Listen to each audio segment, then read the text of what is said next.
Welcome to a quick guide through Nordlaks' value chain. Are you ready to experience how Nordlaks produce salmon in the Arctic part of Norway? Let's start by looking at the breeder or parent fish. These are normally around 6 to 15 kilograms in size, and they receive a special diet, which is rich in marine ingredients. The breeder fish are selected to be the parents for the next generation of Nordlaks salmon.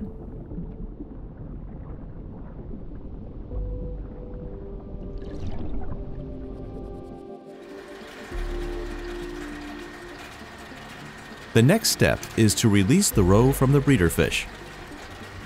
Normally, each breeder fish has around 10,000 roe, depending on the size of the fish. The facility where the roe are released is owned by Nordlaks and 2 other local producers of salmon. After the eggs are released, they are fertilized, then kept in cold fresh water for a period of time before being transported to our hatchery.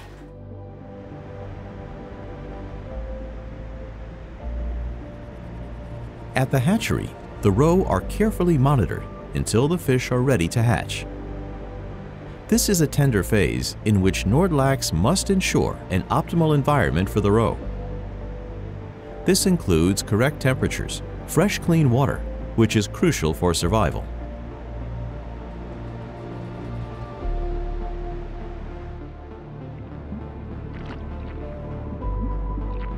Here you can see how it is inside the salmon roe. Take a look at your 10,000 brothers and sisters.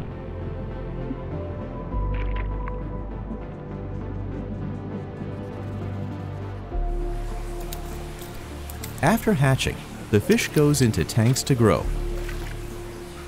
The first phase you see here is a pure freshwater phase, and it is inside one of Nordlaks' SMOLT facilities.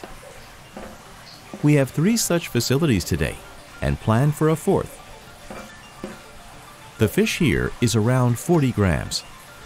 Before the fish is moved outside, it must be vaccinated. Here you can see our automatic vaccination machine. If you look closely, you can see our SMOLT on a fast track. The fish weigh around 50 grams at this stage. We are able to vaccinate up to 300 young salmons in 1 minute.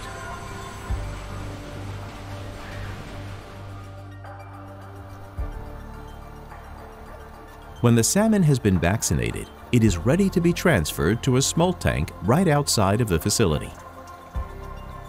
These are the largest tanks at the facility, where the SMOLT will grow further and eventually go through the smoltification process, in which the young salmon develops from being a freshwater fish into a saltwater fish.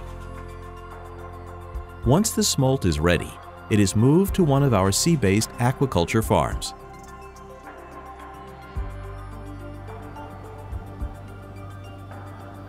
Here you can see one of the locations not far from Nordlaks headquarters. The fish that enter here are between 150 to 700 grams in size. Between April and May is the ideal time to add fish to these pens, as the seawater temperatures are on the rise after winter. If you look around, you can experience some of the beautiful Arctic nature of northern Norway. Most of Nordlaks salmon will have their last growth phase in open waters at exposed facilities.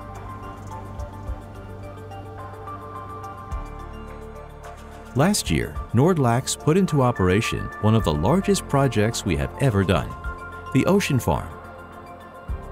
This farm is 385 meters long and 60 meters wide. It can contain up to 10,000 tons of salmon. It is ASC certified and represents new technological development aiming for utilizing more of the Norwegian coast and sea for food production. Nordlaks had to overcome challenges with tough weather conditions and strong currents, while also ensuring the well-being of the fish.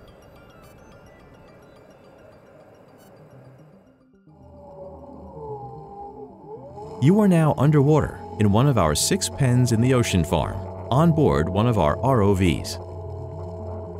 One of the biggest challenges with designing the ocean farm was loading and offloading the fish in such rough conditions.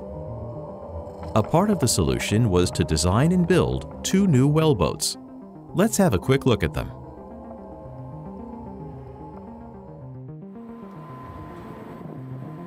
Now you are standing on one of Nordlaks' newest wellboats called Harold Martin.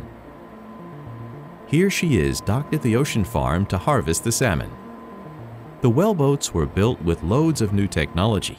In fact, it was the first wellboats in the world powered by LNG and batteries. The wellboats will transport the fish back to the headquarters for slaughtering. Up to 600 tons can be brought in one transport. Let's visit Nordlaks headquarters. Here you see the slaughtery. It was built in the early 90s, but has been expanded and modernized several times. Today, Nordlaks has a capacity of 85,000 tons per year. Most of this is through our own production, but when we have available capacity, we offer slaughtering services to other companies as well.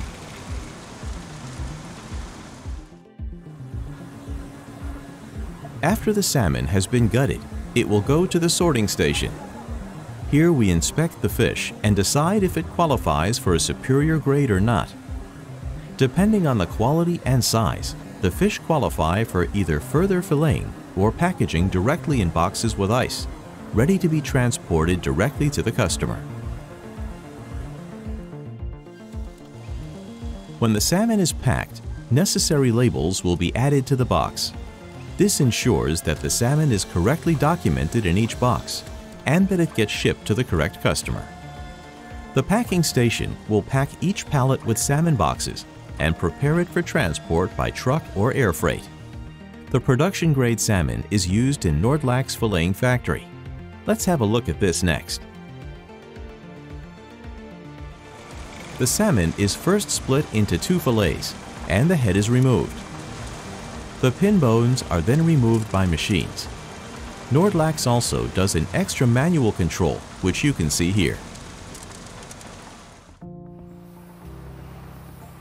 The filleting robot then cuts the fillets into portions and packs them depending on customer specification. In this clip, you can see a chain pack production and the robot adding the salmon pieces into trays.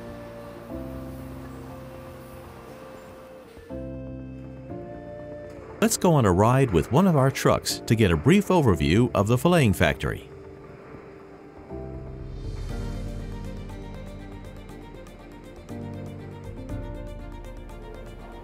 At the end, we are taking you back to Nordlaks Ocean Farm. You are now at the front of the farm. You can almost imagine yourself being in the famous scene from the Titanic movie. That's it. Hope you enjoyed the journey through Nordlaks' value chain.